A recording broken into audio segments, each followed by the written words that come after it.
There are a lot of episodes of Victorious that I find to be gross. The subplot in Freak the Freak Out about Trina's wisdom tooth surgery and her bleeding gums was unacceptable. Will one of you massage my gums? Robbie getting sprayed with pus and brain squeezers was straight up disgusting. Uh-oh, so what does that mean? Robbie just got pus blast.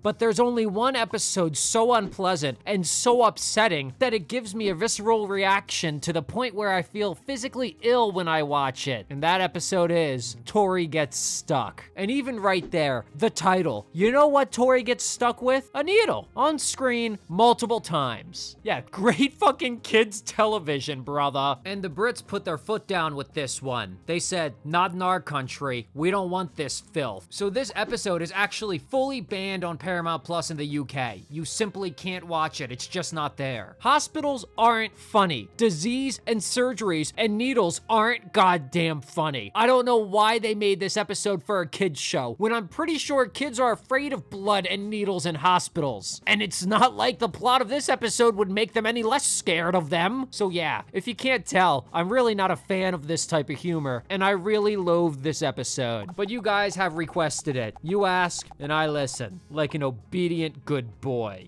So today, we're gonna take a look back at this abomination of an episode to see why it's possibly the most disgusting episode of the entire series. And for a show like Victorious, that's really saying something. As always, if you like this one, be sure to throw us a fat, juicy like and maybe even subscribe. I might just donate an amount of blood 3 times greater than the limit set by the American Red Cross, if you do. Follow me on Instagram and Twitter at AgroWasHere for a daily dose of nostalgia. And if you have any other episodes or shows you want me to cover, let me know in the comments. All right, let's dive in.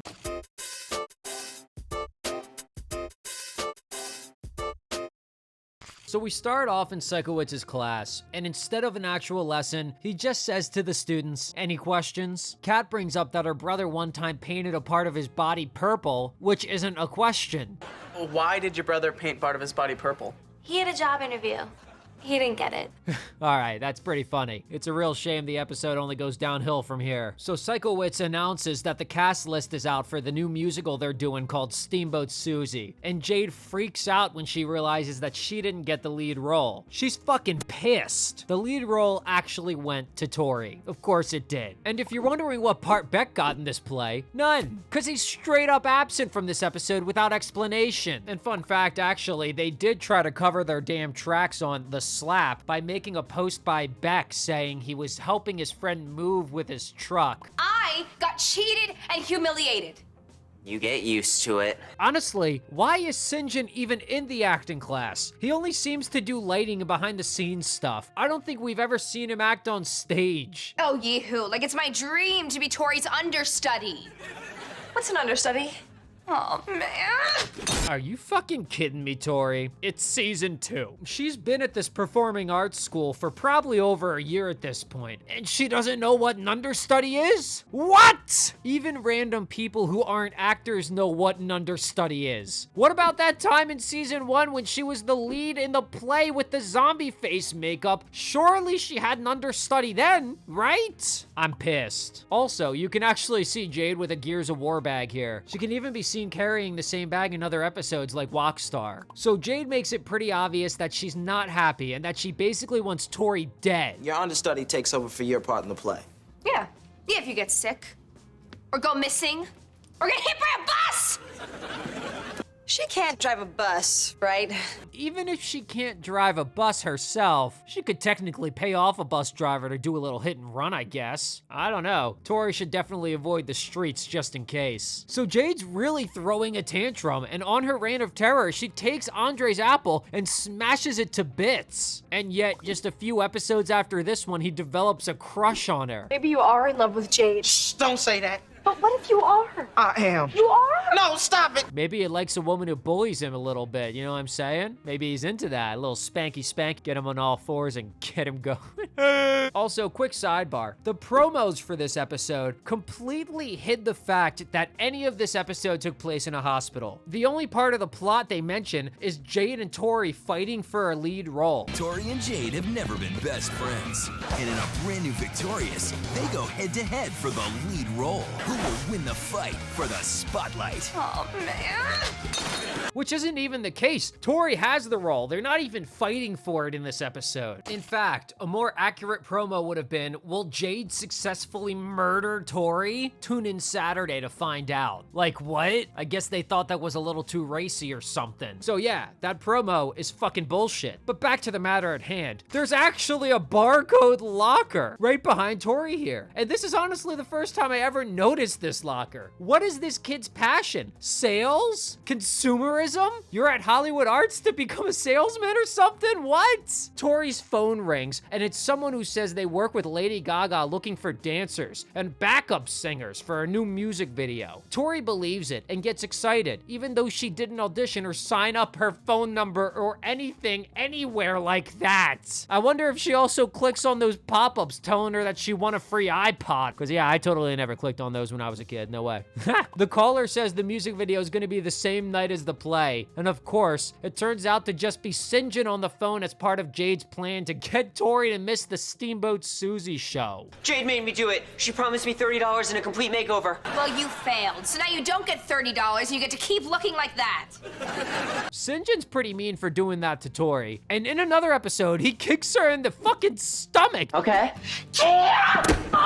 Bro is a menace. But also, how did Tori not recognize St. John's voice? Cut to the rehearsal for Steamboat Susie, and some random man comes into the room with flowers and says they're for Tori Vega. I wonder who would have sent me flowers. Oh, Tori, those are bush daisies!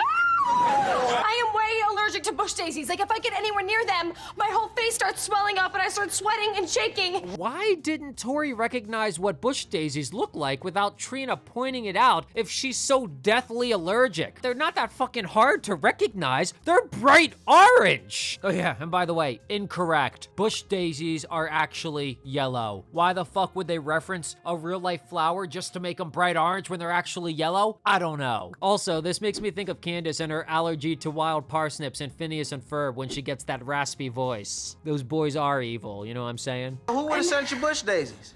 I don't know. Or maybe I do. How did you know I was allergic to bush daisies? I do my research. Is this attempted murder? Also, Jade supposedly found out about Tori's allergy by breaking into her medical records, which is a crime and a HIPAA violation. Whatever. Trina is playing the role of a little girl with tuberculosis in Steamboat Susie, and Psychowitz tells her that her diseased coughing needs to sound more convincing. I hate it. It's gross, it's not funny, and it probably hurt that poor actress's throat during these coughs. The guidance counselor suddenly runs into rehearsal and says Robbie is in the hospital. According to this text message from Rex, there's a car parked in Robbie's butt. Text message from Rex? From Rex. Is Robbie paying for 2 phone plans? Huh. So the kids all decide to go see Robbie in the hospital, and Psychowitz just reminds them that the play starts at 7:30 and to be back before then. Cut to the hospital, and if you look really closely, I'm talking frame by frame here, you can see it's the same hospital from Drake and Josh paging Dr. Drake, which is completely incorrect. San Diego and Hollywood are not the same locations. And Robbie is talking to Rex before anyone else shows up, which is weird. When I was 7 years old, I took my favorite little toy car to school, and a scary bully made me swallow it. This little toy car, it's been inside of you for almost 10 years? The doctor says it's stuck in my small intestine. Let's be real, Robbie shoved that thing up his ass. I mean, come on, there was no bully. He shoved it up there a little too far and it accidentally got stuck. That's my x-ray right over there. Okay. Trina hears someone coughing their damn lungs up because, you know, it's a hospital. And she says that's some juicy hacking and coughing. That is some juicy coughing and hacking. So she runs off with Kat to try to find the coughing patient to study them. And I honestly want to change the channel. Like, what the fuck? Who in the writer's room thought tuberculosis, coughing, and sick people at a hospital was funny? The doctor comes into the room. You see this tear in his small intestine? Well, if that Pontiac moves, it could rip that kid's guts apart. that is unpleasant. It's disgusting. It's unsettling. It's not right. Like, what? This is a show about high schoolers who want to do performing arts. What are we doing here? Slice him open and yank it out. Well, we would, but Robbie has a rare blood type, O negative, and we don't have enough here for the surgery. So in emergency trauma situations, when there's no time to test patients' blood type, O negative blood is used. So a hospital is most likely to run out of O negative blood after a mass casualty event like a shooting. What's going on here? Since Jade looked through Tori's medical records earlier, she lets them all know that Tori has type O negative blood too. Would you be willing to donate blood for Robbie's operation? Sure, totally. But the play starts in 3 hours. Don't you have an understudy? Someone that could take your place? So you're telling me the doctor knows what an understudy is, but Tori didn't know? I'm fucking pissed. Also, why does he even say, don't you have an understudy? As if donating blood is gonna take 3 hours. It takes like 10 minutes. Cut to Tori with a tourniquet on her arm, about to get poked. What kind of scene is this for a kid's show? Like, seriously. Is this gonna hurt? Probably. Andre is like a foot away playing with the stethoscope. I don't think the doctor would want some random theater kid beatboxing with it, but whatever. The nurse puts the needle in Tori's arm and tells her they're taking a pint of blood and she'll be fine for her play later tonight. But honestly, if Robbie needs this surgery right away, Tori donating blood would make no difference. There's absolutely no way they could use freshly donated blood in an immediate surgery. It would need to be tested for disease, toxins, shit like that. Trina returns from stalking the patient with a cough and complains he only had pneumonia, not tuberculosis. Are there any patients with tuberculosis in this hospital? 7th floor, north wing.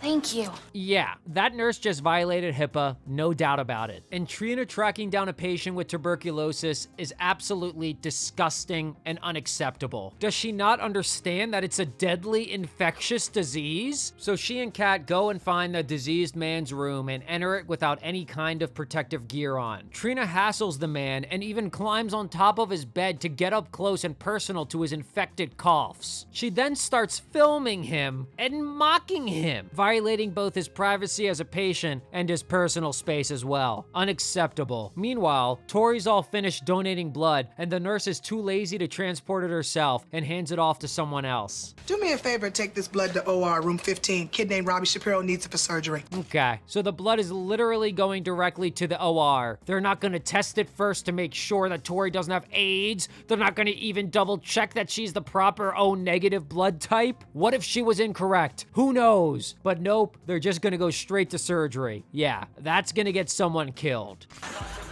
Dude, coming through.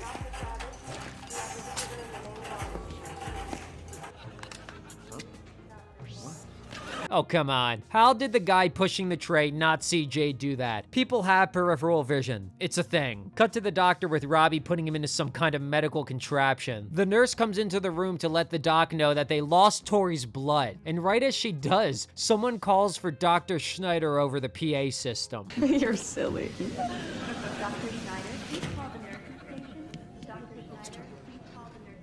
That self-obsessed motherfucker really had to put himself into every single goddamn episode of every show he could. So the doctor says, without O negative blood, they can't operate on Robbie. And he asked Tori if she'd be willing to donate again. Do you mind giving us another pint of blood? Is that safe? Oh, sure. Yeah, it's actually not. In the US, you can only donate blood once every 8 weeks to allow your body enough time to safely replenish its iron levels and replace the red blood cells lost during donation. So according to medical ethics and basic safety, they cannot ask Tori to donate again until 8 weeks have passed. And honestly, if this was a hospital that followed regulations, instead of screwing over Tori, Jade would have just harmed Robbie by making them lose the blood, because the hospital wouldn't have asked Tori for more. And instead, Robbie's surgery would have just been postponed. Back at Hollywood Arts, the play starts in less than an hour, and Jade is wearing Tori's Steamboat Susie outfit, and Trina is coughing up a damn lung because, surprise, surprise, she caught tuberculosis. How funny. Let's talk about that for a second. Symptoms from tuberculosis take weeks to show up. It's been hours. What? They can't get a damn thing right. Cut back to the hospital, where Tori has just finished giving a second pint of blood in the same damn day. day. Quick biology fact, by the way, human beings only have around 10 pints of blood on average. Tori's a small person, so good chance she's just parted with well over 20% of her total blood volume. What? Robbie comes into the room to thank Tori for giving a dangerous amount of more blood, which is honestly fucking ridiculous. He has a tear in his small intestine. You see this, Tear in his small intestine? They said if the car moved even a little bit, he could die. Well, if that Pontiac moves, it could rip that kid's guts apart. And now he's just walking around? Huh? And then what happens next haunts me to this day. There she is. Let me see. Oh, sweet. Did you know if you hold blood up against the light, you can totally see all the...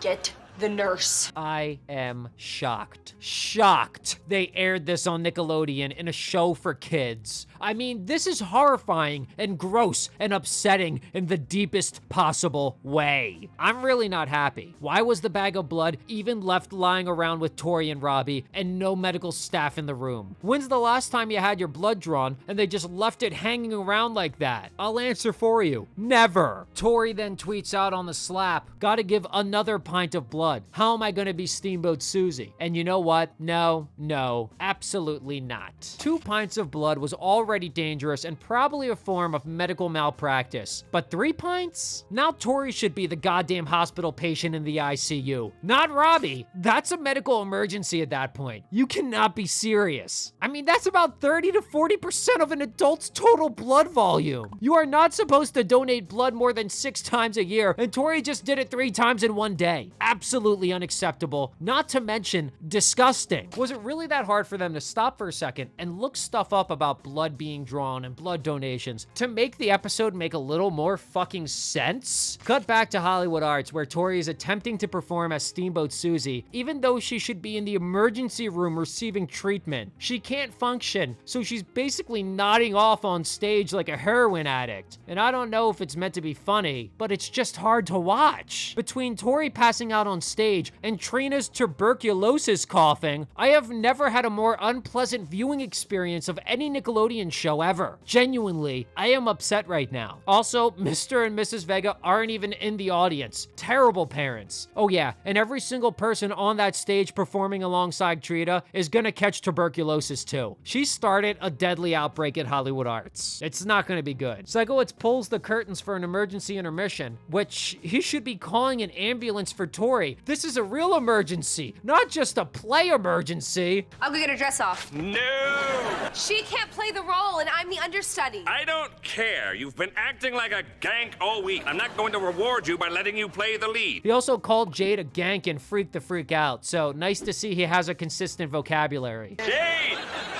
You're lucky to have Beck. Don't be such a gank. But I'll be honest, even though Jade was horrible in this episode, Tori losing that 3rd pint of blood actually wasn't Jade's fault at all. She had no way of knowing Robbie was gonna drop the bag of blood on the floor like that. So since he won't let Jade play the role, and the show must still go on somehow, Psychowitz decides to step into the role of Steamboat Susie himself, and that's kind of a funny ending, I guess. But we also see Tori fainting to the ground from critical blood loss, and Trina still coughing as the episode ends. So even though Psychowitz is funny in the Steamboat Susie role, the funniness is still way off balanced by the unpleasantness in the scene. Like honestly, what is this ending? What exactly is the punchline here? What is the moral? What is the lesson? Trina has tuberculosis. That's a serious disease. It can even be fatal. And Tori, not only is she in desperate need of medical help, but also she was publicly humiliated. She looked like a damn fool on that stage. She did something nice for a friend, and her reward was failure and public humiliation. What is the lesson? I have to say, I have serious beef with Rex after this one because his voice actor Jake Farrow is the one who wrote this episode, and that's a sin I just can't forgive. This has genuinely got to be one of the most disgusting episodes of anything I've ever seen on Nickelodeon ever. But enough of me yapping. What do you guys think of Tori Gets Stuck? Do you find this one as disgusting and unacceptable as I do? Let me know how you're feeling in the comments, and let's kick it. And as always, I got gotta give a massive shout out to the Aggro Army, the channel and Patreon members. I literally can't comprehend how much I love you, but let's be real, I wouldn't be giving y'all 3 pints of blood each. But thanks so much for the support. And also, we gotta give a massive birthday shout out to Brianna and Matthew. Happy 25th, and thank you for being loyal soldiers in the Aggro Army. If you're still here, make sure you're subscribed and check out some other videos. All right, thanks for listening.